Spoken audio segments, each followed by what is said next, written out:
మన అనంతపురంలో యువత చాలా వైవిధ్యంగా ఆలోచించి వినాయక మండపాలు అయితే ఈసారి ఏర్పాటు చేశారు. అందులో రాధాకృష్ణుల థీమ్తో ఒకటి, సింహంపై అధిరోహించే వినాయకుడి థీమ్ ఒకటి, ఇలా చాలా వైవిధ్యభరితంగా వినాయకుళ్ళు అయితే ప్రతిష్ఠించారు. అన్యాయాన్ని ఎదిరించే సుదర్శన చక్రం మీద కూడా వినాయకుడు అధిరోహించారు. ఒకదాన్ని మించి ఒక విగ్రహాలు అయితే ఉన్నాయి. ఇక్కడ చూడండి, పార్వతీమాతకి సేవ చేస్తున్నట్టుగా వినాయకుడు కాళ్ళ దగ్గర కూర్చున్నాడు. చాలా బాగుంది. ఇది మనం కూడా మన తల్లిదండ్రులకి ఇలా సేవ చేసుకోవాలి అనే మెసేజ్ ఉంది ఇందులో. చాలా బాగున్నాయి విగ్రహాలు అయితే. తప్పకుండా మన పార్ట్ 1 పార్ట్ 2 వీడియోస్ కూడా చూడండి.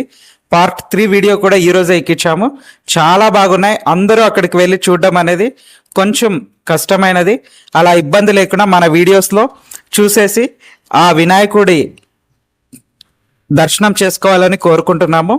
గంపలో కూర్చున్న వినాయకుడు, రాఘవేంద్ర స్వామి ఆకారంలో వినాయకుడు, ఇలా చాలా ఎన్నో రకాలైతే మనకి ఇక్కడ వినాయకులు అయితే ప్రతిష్ఠించారు. ఇంకా 2 రోజులు మాత్రమే టైం ఉంది. వెళ్ళి చూడనే లేని వాళ్ళు మన వీడియోలో చూసేయండి.